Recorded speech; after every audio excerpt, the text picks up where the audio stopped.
Hello friend, नमस्कार। शेष classes में आप सभी का स्वागत दोस्तों। चैनल पर पहली बार विजिट करें तो चैनल को सब्सक्राइब करने के साथ साथ बेल आइकन को प्रेस करना ना भूलें।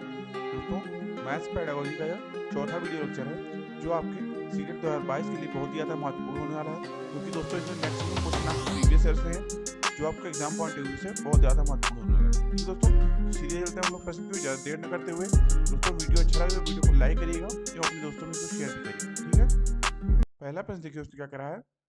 प्राथमिक स्तर पर 10 ग्राम बिंदु के खेल, प्रतिरूप इत्यादि का प्रयोग विद्यार्थियों की सहायता करते हैं। ए, मूलभूत संक्रियाओं को समझने में।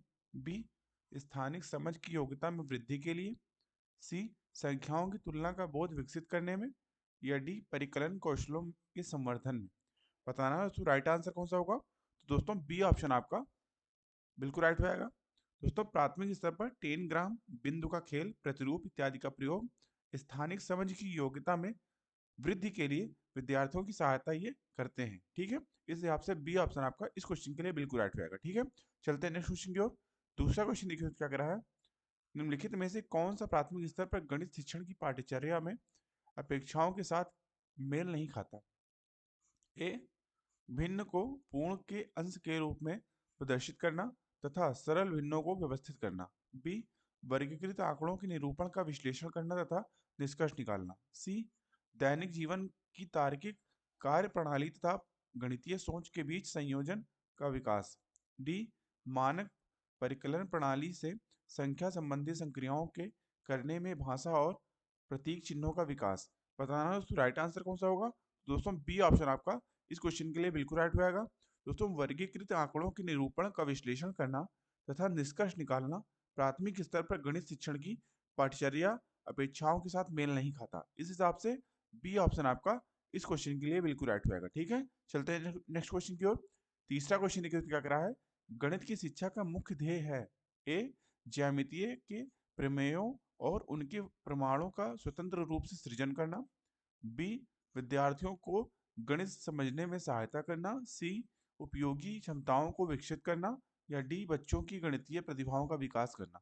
बताना दोस्तों राइट आंसर कौन सा होगा। तो दोस्तों इस क्वेश्चन के लिए आपका डी ऑप्शन बिल्कुल राइट होगा। दोस्तों, गणित की शिक्षा का मुख्य ध्येय बच्चों की गणितीय प्रतिभाओं का विकास करना है। ठीक है, डी ऑप्शन आपका इस क्वेश्चन के लिए सबसे अच्छा ऑप्शन होगा। चलते हैं नेक्स्ट क्वेश्चन की ओर। चौथा क्वेश्चन देखिए क्या कर रहा है। ये शिक्षक गणित के संप्रत्ययों को सिखाते हुए खोजपरक उपागम का उपयोग करती है, विद्यार्थियों की व्यवहारिक क्षमताओं का उपयोग करती है और उन्हें चर्चा में शामिल करती है। वह इस युक्ति का प्रयोग किस लिए कर रही है। ए, गणित शिक्षण के उच्चतर उद्देश्य की प्राप्ति के लिए। बी, विद्यार्थियों में व्यवहारिक क्षमताओं के विकास के लिए। सी, एक निश्चित प्रकार की सोच व तार्किकता विकसित करने के लिए। या डी, गणित शिक्षण के संकीर्ण उद्देश्य की प्राप्ति के लिए। बताना राइट आंसर कौन सा होगा। तो दोस्तों इस क्वेश्चन के लिए आपका सी ऑप्शन बिल्कुल राइट होगा। दोस्तों, गणित में जब व्यवहारिक उपागम का प्रयोग होता है तो इस प्रयोग से एक निश्चित प्रकार की सोच व तार्किकता में विकसित ये हो जाता है। ठीक है, इस हिसाब से सी ऑप्शन आपका इस क्वेश्चन के लिए बिल्कुल राइट होगा। चलते हैं नेक्स्ट क्वेश्चन की ओर। पांचवा क्वेश्चन देखिए तो क्या कह रहा है। एक शिक्षिका कक्षा 5 की शैलजा से एक आकृति के परिमाप के बारे में पूछती है। वह शैलजा से उसके हल को अपने शब्दों में बताने को भी कहती है। शैलजा समस्या का सही हल करने में सक्षम थी, परंतु उसकी व्याख्या करने में सक्षम नहीं थी। यह शैलजा की निम्न में से किस विशेषता को प्रदर्शित करता है। ए, कम आत्मविश्वास स्तर तथा कम गणितीय कौशल। बी, परिमाप के संप्रत्यय की कम समझ परंतु अच्छी मौखिक योग्यता। सी, निम्न स्तरीय भाषा प्रवीणता और निम्न स्तरीय गणितीय प्रवीणता। या डी, निम्न स्तरीय भाषा प्रवीणता और उच्च स्तरीय गणितीय प्रवीणता। बताना हो तो राइट आंसर कौन सा होगा। तो दोस्तों इस क्वेश्चन के लिए आपका डी ऑप्शन बिल्कुल राइट होगा। दोस्तों, यदि विद्यार्थी किसी समस्या को हल करने के सक्षम है तथा उसकी व्याख्या करने में सक्षम नहीं है तो यह निम्न स्तरीय भाषा प्रवीणता और उच्च स्तरीय गणितीय प्रवीणता प्रदर्शित करती है। ठीक है, तो डी ऑप्शन आपका इसलिए बिल्कुल राइट होगा इस क्वेश्चन के लिए। ठीक है, चलते हैं नेक्स्ट क्वेश्चन की ओर। छठा क्वेश्चन देखिए तो क्या कर रहा है। गणित की पाठ्य पुस्तक में विभिन्न प्रकरणों में खंड अभ्यास समय को समावेशित करने का उद्देश्य है। ए, विद्यार्थियों को आनंद व मस्ती प्रदान कराना। बी, दैनिक जीवनचर्या में बदलाव करना। सी समय का बेहतर सदुपयोग निश्चित करना, या डी विस्तृत अधिगम अवसर प्रदान करना। बताना दोस्तों राइट आंसर कौन सा होगा। तो दोस्तों इस क्वेश्चन के लिए आपका डी ऑप्शन बिल्कुल राइट होगा। ठीक है, गणित की पाठ्य पुस्तक में विभिन्न प्रकरणों में खंड अभ्यास समय को समावेशित करने का उद्देश्य यह है कि विस्तृत अधिगम अवसर प्रदान करना। ठीक है, तो डी ऑप्शन आपका इस क्वेश्चन के लिए बिल्कुल राइट होगा। चलते हैं नेक्स्ट क्वेश्चन की ओर। सातवां क्वेश्चन देखिए क्या कर रहा है। प्राथमिक अवस्था में गणित में रचनात्मक मूल्यांकन में अंतर्निहित है। ए अधिगम में असंगति को और शिक्षण में कमियों को पहचानना। बी सामान्य त्रुटियों को पहचानना। सी क्रिया प्रणाली के ज्ञान और विश्लेषणात्मक प्रतिभाओं की परीक्षा। या डी विद्यार्थियों के ग्रेड यानी श्रेणी और रैंक स्थिति। बताना दोस्तों राइट आंसर कौन सा होगा। तो दोस्तों ए ऑप्शन आपका इस क्वेश्चन के लिए सबसे अच्छा ऑप्शन रहेगा। ठीक है दोस्तों, प्राथमिक प्राथमिक अवस्था में गणित में अधिगम में असंगति और शिक्षण में कमियों को पहचानना मूल्यांकन में अंतर्निहित है। इस हिसाब से ये ऑप्शन आपका इस क्वेश्चन के लिए बिल्कुल राइट होगा। ठीक है, चलते हैं अगले क्वेश्चन की ओर। 8th क्वेश्चन देखिए क्या कर रहा है। कक्षा में गणितीय मनोरंजनात्मक क्रियाकलाप तथा चुनौतीपूर्ण ज्यामितीय पहेलियां संबंधी क्रियाकलाप महत्वपूर्ण है क्योंकि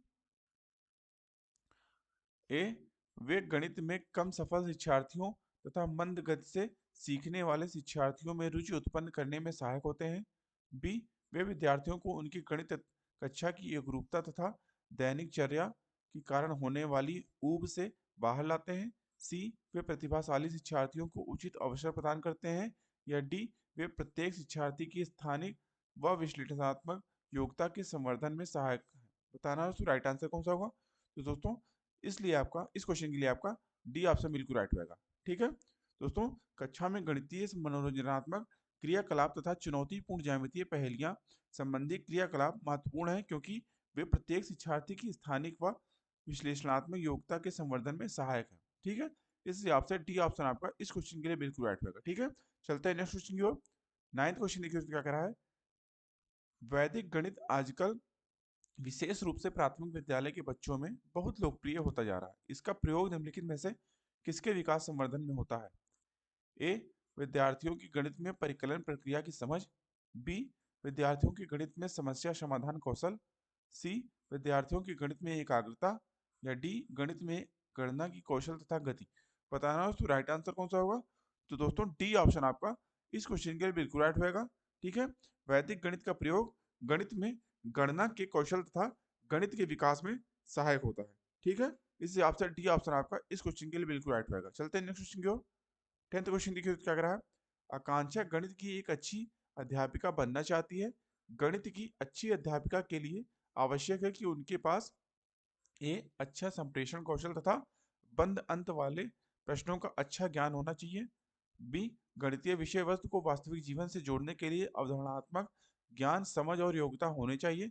सी संख्या पद्धति बीजगणित तथा ज्यामितीय का अच्छा ज्ञान होना चाहिए। डी बिना समय लगाए समस्याओं अथवा सवालों को हल करने की योग्यता होनी चाहिए।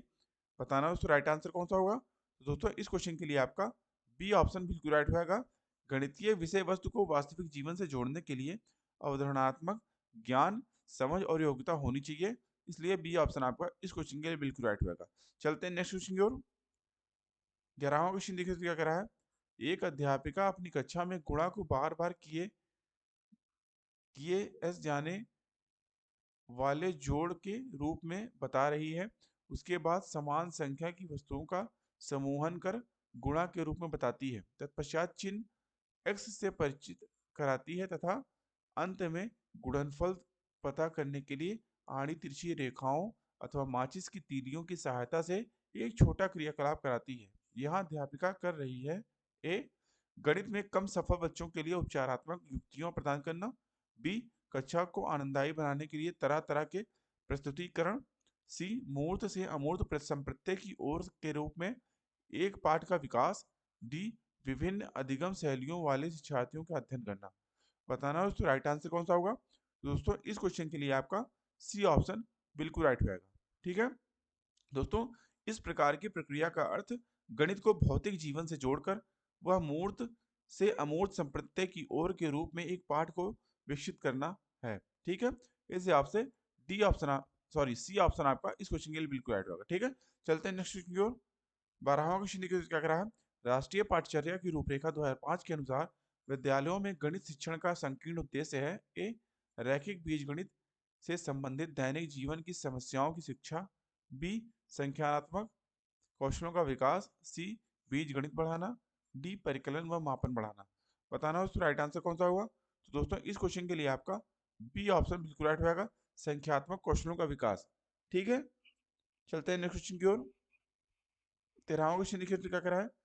एक बच्चा जिस अवस्था में सभी संबंधी संक्रियाओं को करने में सक्षम है तथा भिन्नों के संप्रत्यय की व्याख्या करने में सक्षम हो वह अवस्था है ए विभाज विभ- विभाजात सॉरी विभाजनात्मक अवस्था, बी संक्रियात्मक अवस्था, सी आरंभिक अवस्था या डी परिमाणात्मक अवस्था। बताना दोस्तों राइट आंसर कौन सा होगा। तो दोस्तों इस क्वेश्चन के लिए आपका बी ऑप्शन बिल्कुल राइट होगा, संक्रियात्मक अवस्था। ठीक है दोस्तों, जब बच्चा सभी संक्रियाओं को करने में सक्षम है तो वह संक्रियात्मक अवस्था में है। ठीक है, चलते हैं नेक्स्ट क्वेश्चन की ओर।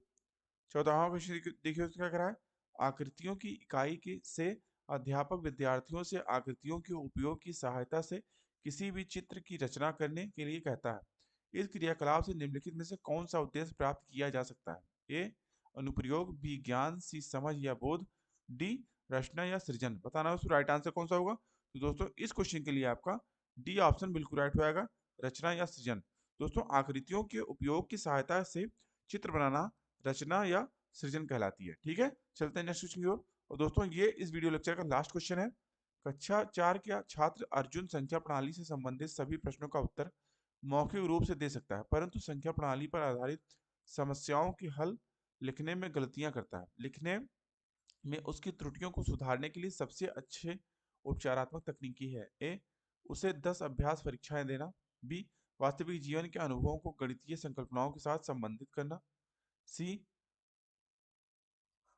उसको एक कार्यपत्रक देना जिसमें समस्याएं आंशिक रूप से हल की गई हो और उसे खाली स्थान भरने हो, डी संख्या प्रणाली की समस्याएं हल करने के लिए एक साथ एक से अधिक तरीके सिखाना। बताना उसको राइट आंसर कौन सा होगा।